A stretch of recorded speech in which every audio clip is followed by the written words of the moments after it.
This is Austin from ONYX Motorbikes, and I'm going to show you a quick troubleshooting guide on your front caliper. Alright, so when you get your shipped or boxed bike, there's going to be a zip tie on your front brake lever. You're going to want to cut that and go to your front caliper and remove the spacer. When you do that, this is how your brake should look. The brake pads should be in place and there should be a gap in between them, enough for your front brake disc to slide into it. If your brake doesn't look like this and your brake pads are missing, or it seems like something is off or the clips are bent, I'm going to run through how to fix that or reinstall your brake pads. So first, with the 6mm Allen wrench that's provided in the toolkit, you're going to want to remove this right here. This bolt. Might take a minute. Okay. So, once you remove that bolt, you're going to want to slide this down.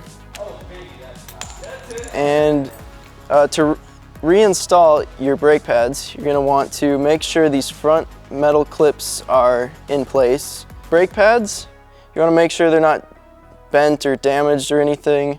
There's a little indent here that you want to have facing down.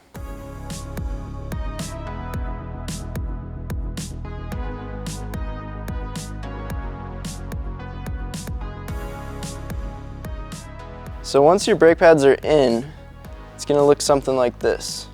This little indent will be facing down and you'll slide it right in, keeping pressure on the pads so they don't pop out.